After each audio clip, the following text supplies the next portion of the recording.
TorahBox.com pour la diffusion du judaïsme francophone vous retransmet un enseignement du Rav Immanuel Mergui. Bonne écoute et bon limoud.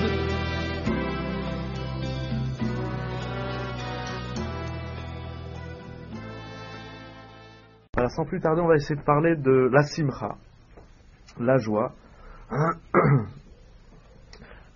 En même temps, on va essayer de faire un parallèle avec Tou Bishvat. Alors c'est vrai que Tou Bishvat, c'est à peu près dans un mois, puisque Baruch Haba, je disais que je souhaitais un grand Mazal Tov au nouveau président de la communauté. Pas président, à mon je suis simple ami. administrateur. Ok, il sait pas la main, il sait pas faire la politique. C'est pas grave, moi je vais embrasser dehors. C'est bon. C'est bon, ouais, c'est bon. Ok. Et donc que les nouvelles fonctions soient synonymes de bracha et de réussite, bien sûr, dans le sens de la Torah et de la Yirat Shamayim. Alors, le sujet de ce soir, c'est la simcha. C'est un sujet qui est très important. Et en même temps, on va essayer d'en faire un parallèle avec Tou Bishvat. Alors je disais que Tou Bishvat, c'est à peu près dans un mois, je crois que c'est le 13 février, lundi 13. Il y en a qui ont peur du vendredi 13. Cette année, ce sera lundi 13. Ok ? Ce sera donc Tou Bishvat, lundi. Donc c'est vrai qu'on est un petit peu en avance, mais c'est pas grave, puisque on va essayer de s'attarder essentiellement sur la simcha. Alors il faut savoir que la simcha, qu'on traduit en français généralement par la joie, on va voir quel est le sens profond de cette joie. Il faut savoir que la simcha, la joie, ce n'est pas une situation dans laquelle la personne se trouve, je dirais, de bonne ou de mauvaise humeur. Ok, la simcha, c'est pas la bonne humeur ou la mauvaise humeur. Oui, on se lève le matin, on n'a pas commencé la journée que déjà on tire la gueule et dit qu'est-ce que tu as fait? Tu as mal dormi? Non, j'ai bien dormi. Alors qu'est-ce qui se passe? Je suis de mauvaise humeur. Et le lendemain, de bonne humeur. On est yo-yo, un jour de bonne humeur, un jour de mauvaise humeur.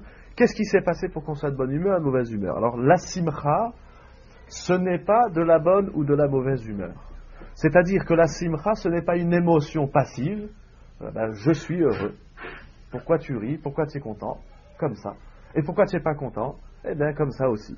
Non, la simcha, ce n'est pas une émotion qui va et qui vient à l'insu de la personne, et ce qui fera aujourd'hui que je suis heureux ou malheureux, joyeux ou non joyeux, ou triste, c'est la façon dont j'ai mis le pied par terre, si c'était le pied droit ou le pied gauche. Non, tout ça c'est pas de la simcha.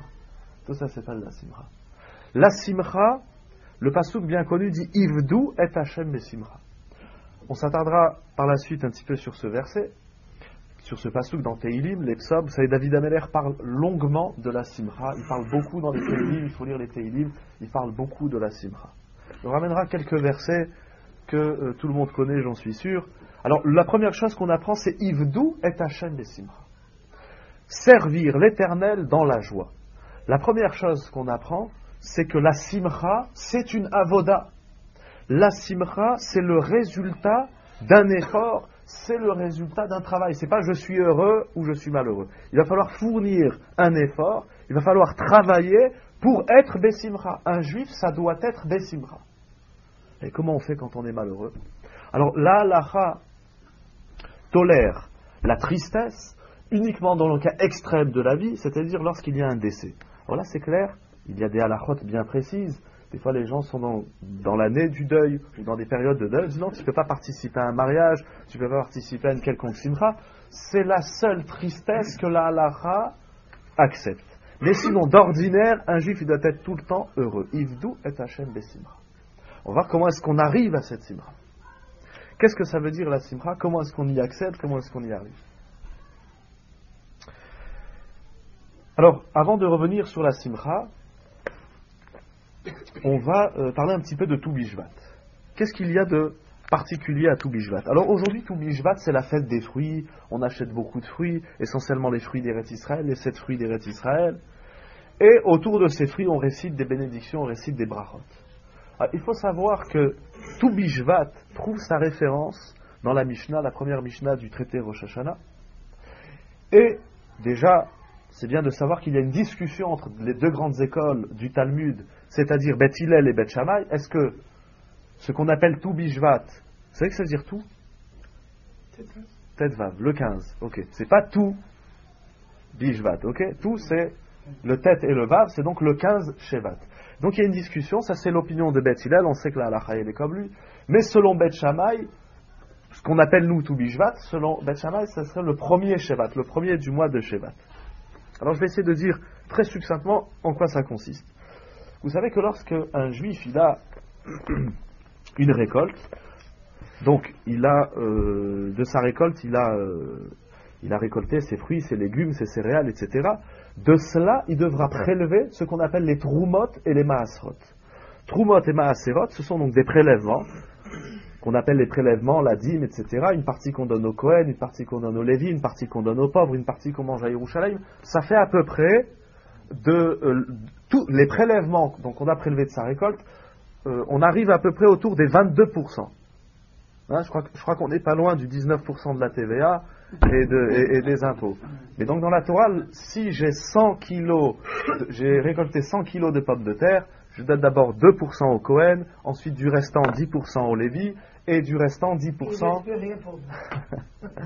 il reste 88,2%. Ça fait du 22,78. Ah, 78, ok. Ça va, il reste pas mal.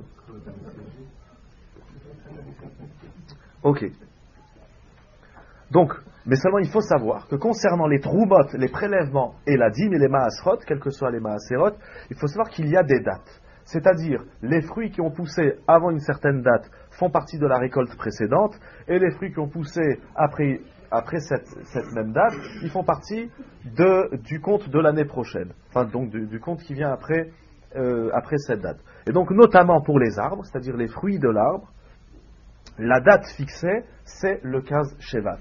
C'est-à-dire les fruits qui ont poussé, c'est pas tout à fait poussé, mais on va dire poussé, on va pas rentrer dans le détail de Hanata et des pluies, etc. L'Agma explique exactement comment ça se passe.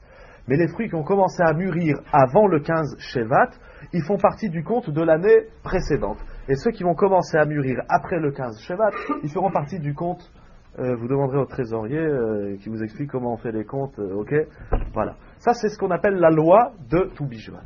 Aujourd'hui, on est, en tout cas, en dehors d'Eretz Israël, on ne pratique pas ces lois, parce qu'on appelle ça fait partie des lois dites Atluyot Ba'aretz, ce sont donc des mitzvot qui dépendent d'Eretz Israël, qui ne sont praticables uniquement en Eretz Israël. Donc encore une fois, aujourd'hui, Tou Bishvat, c'est resté la fête des fruits. Quel est le sens du Maaser? Il explique très succinctement le Sefer HaChinuch. Vous savez qu'il y a un livre qui s'appelle les 613 commandements du Sefer HaChinuch, Rabbi Aaron Halevi, qui explique très succinctement chaque mitzvah en quoi